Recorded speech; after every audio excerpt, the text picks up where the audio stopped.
ये कहानी एक हसीन जंगल की है जहाँ चिड़िया रहा करती थी। वहाँ के मौसम में पतझड़ का मौसम चल रहा था। सारे पत्ते झड़ चुके थे। चिड़िया ने अंडे दिए हुए थे। पतझड़ के मौसम की वजह से उसके अंडे बिल्कुल साफ नजर आ रहे थे। उसे इस बात का डर था कि कहीं कोई चील आकर उसके अंडे ना ले जाए और वह अंडे खा ना ले। उसे इस बात की टेंशन सता रही थी। अरे बाप रे, ये पतझड़ का मौसम तो शुरू हो गया है। मेरे अंडे तो साफ नजर आ रहे हैं। हर आने जाने वाले पक्षी की नजर तो मेरे अंडे पर पड़ेगी। अब मुझे नजर रखनी पड़ेगी। कहीं वे मेरे अंडे को चुरा कर ले गए तो? ना बाबा ना, मुझे तो अपने अंडों का ख्याल रखना पड़ेगा और उसे सुरक्षित स्थान पर रखने पड़ेंगे। अब मैं क्या करूं? इस अंडे का कैसे सुरक्षा करूं? अरे मैं क्या करूं इस अंडे को सुरक्षा रखने के लिए? मेरा तो इतना दिमाग में नहीं चलता है। अब मैं क्या करूं? फिर चिड़िया को अचानक से अपने दोस्त टुनमुन चिड़ा का याद आता है। अरे हाँ, मेरा टुनमुन कौवा तो बहुत ही ज्यादा चालाक है। जरूर इसके पास कोई ना कोई उपाय तो होगी। मैं जाती हूँ उसके पास। ऐसा सोचने के बाद चिड़िया फौरन से टुनमुन कौवा के पास आ जाती है और उससे कहने लगती है, अरे टुनमुन, तुम कैसे हो और क्या कर रहे हो? अरे चिड़िया, तुम यहाँ, परंतु आज तुम्हें मेरी याद कैसे आ गई? अरे कौवे, मैं बहुत ज्यादा परेशान हूँ। पतझड़ का मौसम आ गया। मेरे अंडे पूरे नजर आ रहे हैं। मुझे डर है कि कोई भी चीज आकर मेरे अंडे को ना ले जाए और उसे खा ना ले। आप तो बहुत ज्यादा चालाक हो ना कौवे। आप मुझे कुछ न कुछ तो उपाय दे दोगे, इसलिए मैं आपके पास आई हूँ। मुझे कुछ उपाय दो। अच्छा, तो तुम्हें इसलिए मेरा ख्याल आया? बड़े जल्दी मेरा ख्याल आया। वैसे छोड़ो, जंगल के सभी पक्षी जानते हैं कि मैं कितना ज्यादा चुलबुल और चालाक हूँ। चलो, कोई तो मुझे याद करो। चिड़िया, वैसे तो मैं सबकी मदद कर देता हूँ। अच्छा सुनो, तुम अपने अंडों को मिट्टी का रंग दो और उसके ऊपर भी थोड़ा मिट्टी डाल दो। ऊपर से जाने वाले पक्षी को पता भी नहीं चलेगा कि ये अंडा है या फिर मिट्टी। अरे वाह टुनमुन, तुमने तो बड़ा ही अच्छा आइडिया दिया है। इसलिए तो मैं तुम्हारे पास आई थी कि तुम कोई अच्छा ही उपाय दोगे और तुमने बहुत ही ज्यादा अच्छा उपाय दिया है। अरे अब इतना भी मक्खन नहीं लगाओ। अब मैंने तुम्हें कोई इतना भी अच्छा आइडिया नहीं दिया है। अरे टुनमुन कौवा, तुमने तो वाकई मेरी मसला हल कर दिया है। अब मैं जाकर बिल्कुल ऐसा ही करती हूँ।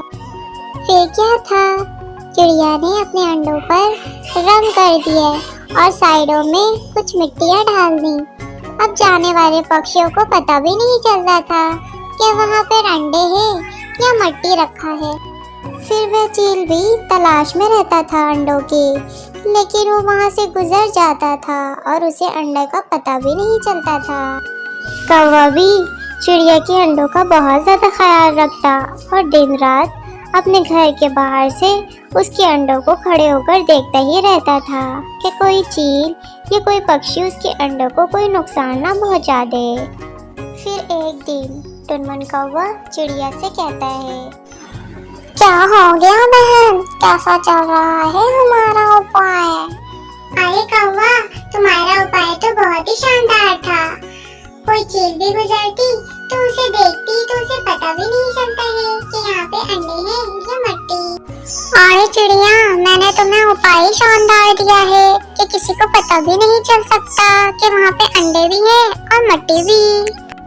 अरे तुम बिल्कुल ठीक कह रहे हो टुनमुन। तुम्हारे अकल की तो दाद देनी पड़ेगी। चिड़िया, क्या तुम्हें वाकई में लगता है कि मैं बहुत ज्यादा होशियार और अक्लमंद हूँ? अरे हाँ बाबा, तुम वाकई बहुत होशियार और अक्लमंद हो। पूरे जंगल में सिर्फ तुम ही एक होशियार और अक्लमंद हो। नहीं तो मेरा क्या था? मैं तो अपने अंडे को खो देती। अब मेरे अंडों से कुछ ही दिनों में बच्चे निकलने वाले हैं। वो किसकी बदौलत? सिर्फ और सिर्फ तुम्हारी बदौलत। मुनमुन कौवा चिड़िया की बात सुनकर बहुत ज्यादा ही भावुक हो जाता है। अरे टुनमुन, क्या हो गया? तुम इतने ज्यादा उदास क्यों हो गए? अरे चिड़िया, सभी पक्षी मुझे बहुत ज्यादा दुष्ट और आलसी समझते हैं, लेकिन मैं ऐसा नहीं हूँ। परंतु तुमने मेरे पर बहुत ही विश्वास करा और मेरे उपाय पर बहुत ही ज्यादा यकीन करा। मैंने ऐसा तो कभी भी नहीं सोचा था। तुमने मुझ पर बहुत ही ज्यादा भरोसा किया चिड़िया। चिड़िया, मैं बहुत ही ज्यादा खुश हूँ कि तुमने मेरे उपाय पर भरोसा किया और उसको इस्तेमाल भी किया। मैं बहुत ज्यादा खुश हूँ चिड़िया। चिड़िया, मैं इतना ज्यादा भी बुरा नहीं हूँ कि सभी पक्षी मुझे खराब समझें और आलसी और दुष्ट।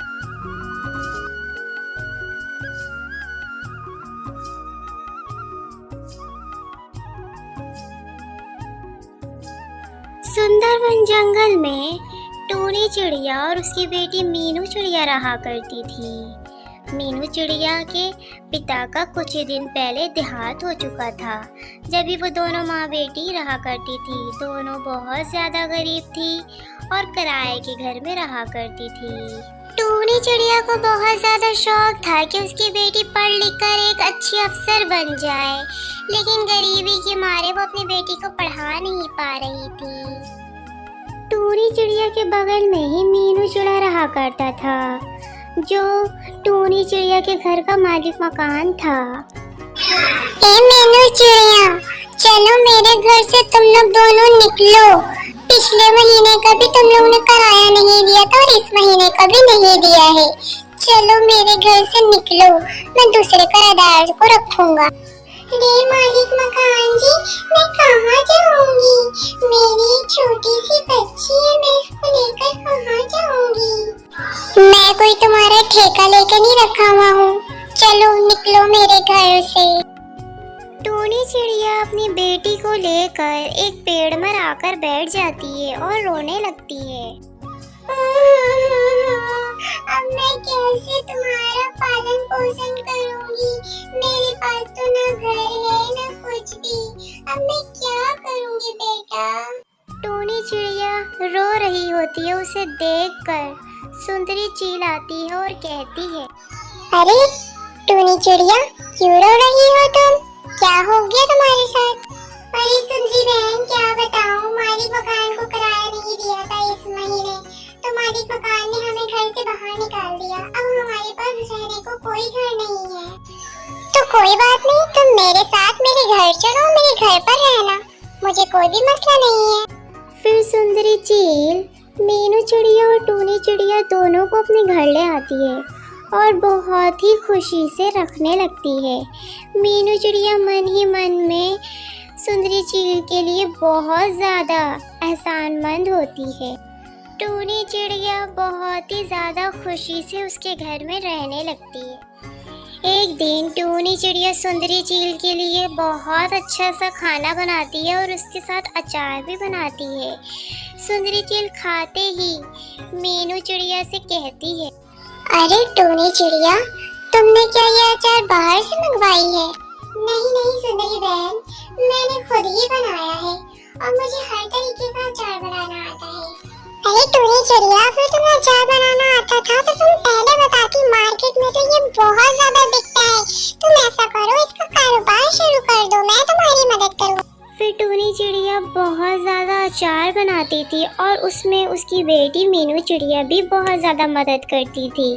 इसी तरह सुंदरी चील उसकी बहुत ज़्यादा टूनी चिड़िया उसे अचार बनाकर देती थी और सुंदरी चील मार्केट में इसे बेचा करती थी और बहुत ज़्यादा मुनाफा कमाती थी और टूनी चिड़िया को पैसे लाकर दिया करती थी। इसी तरह एक दिन टूनी चिड़िया के अचार सभी पक्षियों को बहुत ज़्यादा पसंद आने लगा और सभी उसी से खरीदते। टूनी चिड़िया के अचार के कारोबार से उसकी बेटी मीनू चिड़िया बाहर मुल्क में पढ़ने चली गई और एक बड़ी अफसर बन गई।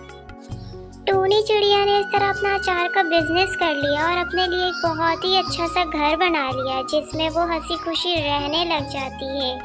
ये सब सुंदरी चील की वजह से टूनी चिड़िया ने अपना बिजनेस खोल लिया और सुंदरी चील ने टूनी चिड़िया की बहुत ज़्यादा मदद की। इसी तरह टूनी चिड़िया और सुंदरी चील एक साथ हंसी खुशी रहने लगे। एक बार की बात है, एक खूबसूरत जंगल में बहुत सारे पक्षी रहा करते थे उनके खूबसूरत जंगल में समुंदर का पानी सूख गया था, जिसके कारण उन्हें पानी की कमी हो गई थी। उस गांव में पानी की बहुत समस्या थी, क्योंकि कई दिनों से बारिश नहीं हुई थी, जिसके कारण सभी कुआं, समुंदर सब सूख चुके थे। सभी पक्षी बहुत परेशान थे। एक दिन सभी पक्षी पानी की तलाश में निकल गए थे और रास्ते में बातें करते हुए जा रहे थे। हमारे तो जंगल में सभी कुआं सूख चुके हैं। हाँ बहन, तुम सही कह रही हो। बारिश नहीं हुआ, जिसके कारण पानी की बहुत कमी हो गई। अगर ऐसे ही हालात रहे तो हमारा क्या होगा? गर्मी भी तो बहुत पड़ रही है ना। माँ, क्या हमारे जंगल में सूखे का खतरा मंडरा रहा है? क्या अब हमें पानी नहीं मिलेगा? नहीं बेटा, ऐसा ना कहो, बारिश तो जरूर होगी। सभी पक्षी ऐसे ही बात करते हुए जा रहे। देर में वो नदी के किनारे पहुंच जाते हैं और नदी के इधर उधर देख